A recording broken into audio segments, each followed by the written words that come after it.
Hi everyone, welcome back. In this video we're going to be taking a look at creating this particular cabinet here. Right now, if you have done the exercise on creating the bedside table, right, it's going to be of the same kind of method. Right, you're going to use duplicate face to kind of create the drawer, right, which is similar to this. Okay, we're going to create the shape of the table itself or the cabinet, right? But in this case there's only one. Over here there's about 1 2 3 4 5. Okay, and in the end we can kind of just create that particular leg as well. Right, so let's take a look at how we can do this 5 drawer cabinet at the side here. Now, so let's turn on our wireframe on shaded. That's going to help us out. Now, so remember, so what we can do is just like the bedside table, we are going to use our polygon cube, and same method, I'm going to use my top view to kind of gauge the size that I need.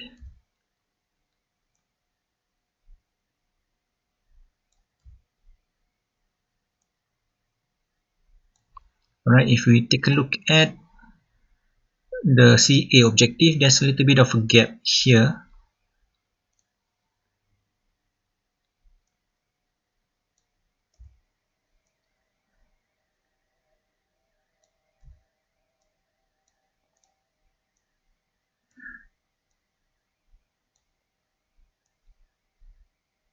Okay, let's have a look here. Right, so maybe I can give a little bit more gap. Right, there's a little bit more gap here as well in terms of perspective.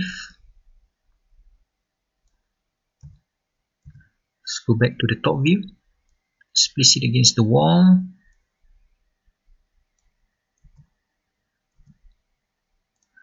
Alright, so I guess that kinds of do it for me. Okay, now so the next thing we'll do is we will try to match the height of the cabinet. Now, so the cabinet in terms of this perspective, it's gonna be right slightly higher than this particular wall here. Okay, with a little bit of gap at the bottom. So I'm using this perspective view. Right, I'm going to increase it. So again, with perspective of this wall over here, it's going to be slightly higher, and then there's a little bit of a gap right at the bottom of the cabinet. Okay, right, just to make sure that I have enough gap so that I can fill up with a photo frame later. Okay, maybe I can just increase it a little bit more.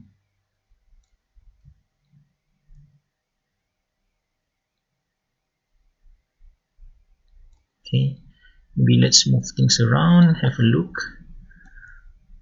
Right, not too bad. Okay, let's bring back to the perspective.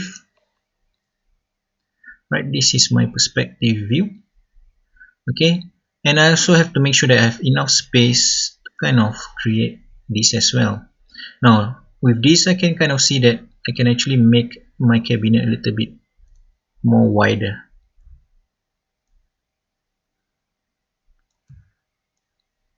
This side.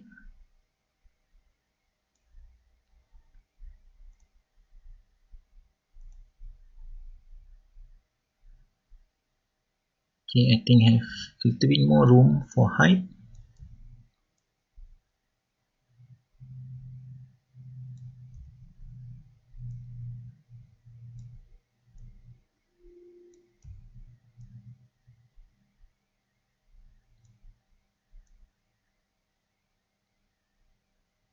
Okay, there you go.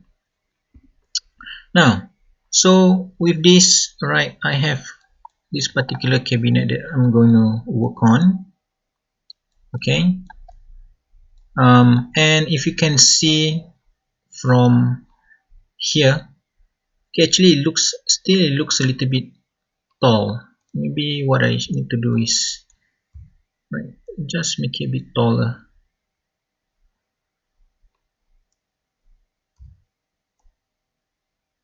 And let me gauge the size again.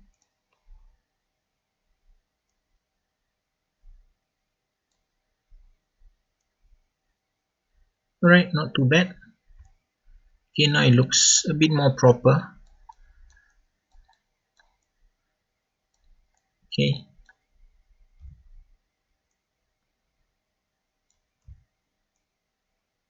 Remember, there's a little bit of a gap here. At the same time, later I'm going to create a little bit of the drawer. So maybe I'll just make this a little bit smaller.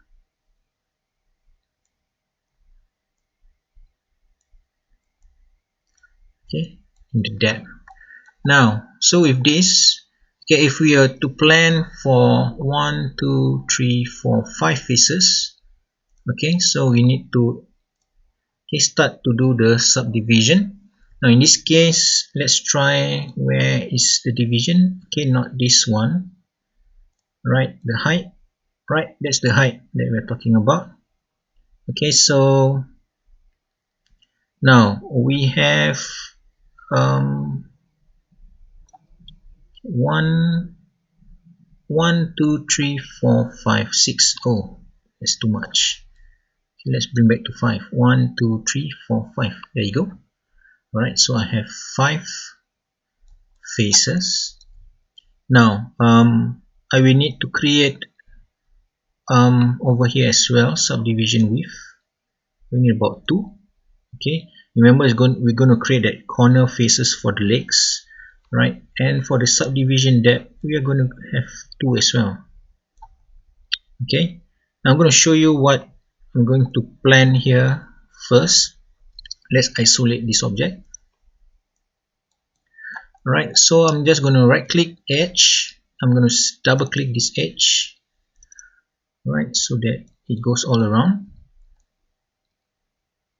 Okay, I'm going to press shift and double click on this edge as well. Okay, just like the bedside table, we are going to scale the 2 lines apart. Okay, so this is going to help us create, okay, the corner face for the legs. Right, so I'm going to do the same with these 2 lines here. Double click, shift and double click this line again. Right, then I'm going to scale them apart as well.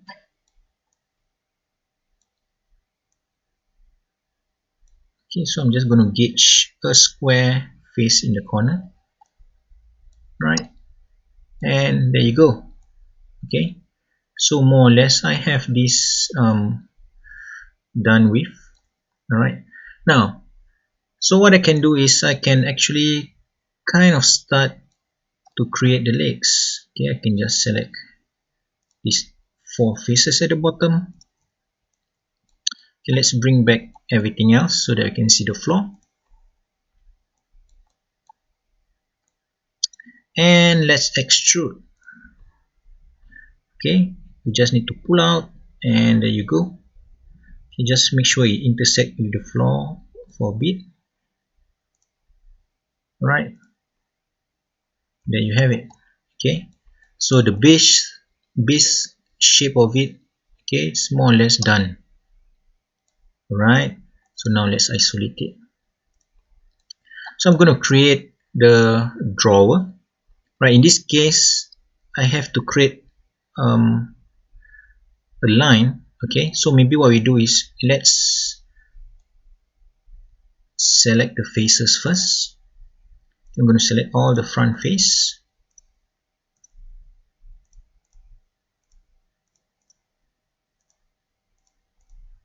Okay, minus the legs, right, just the front faces. And if you remember, we can actually duplicate the face, right? Go to edit mesh, right, go to duplicate. Okay, let's use the blue arrow to just shift it a little bit forward. Okay, deselect it. Alright, so now this is a separate object by itself.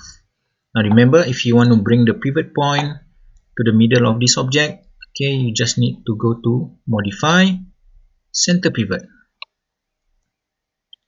Right now, so we need to create that lines, to make sure that we have that little gap at the top of the drawer, right, the drawer panel. Now, so what I can do is, first things first, if I want to create equal kind of size for all of my shelf, right, what I can do is actually I can kind of select this edge over here. So I right click edge, I select this vertical edges here, these 4 vertical edge. Now I go to mesh tools, I'm going to click connect. Alright, so it's going to draw a center line in the middle. Press enter. There you go. Now I'm going to do the same for the second row of vertical lines as well. Go to mesh tools, click connect, enter. Let's go to the third row. Repeat the same steps, connect and enter. Going to the fourth row, click connect and enter. And finally, the last row of vertical edges here, click connect and enter. So now what I'll do is I select this particular line that I've created, all the new lines that I've created. So this should be alternate.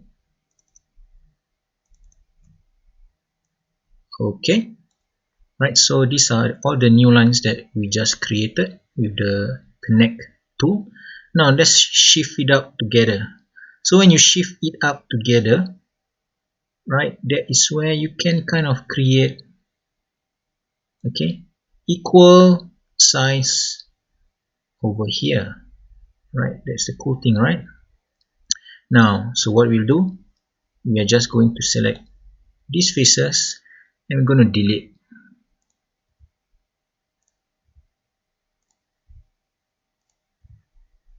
Right, there you go. So we can kind of see gaps in between as well.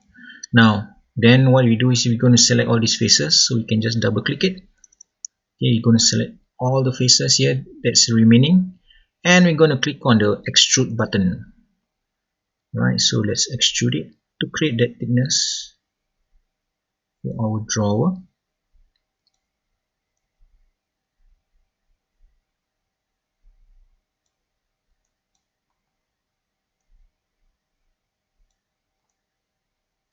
Right, once you're happy with it, just press the move tool to escape. And there you go. Now I can just shift this guy back against the cabinet. Just make sure you just leave a little bit of gap so that when we start to do the lighting, the light can kind of go through it and give you a very nice kind of effect. Right, so with that, let's bring everything back.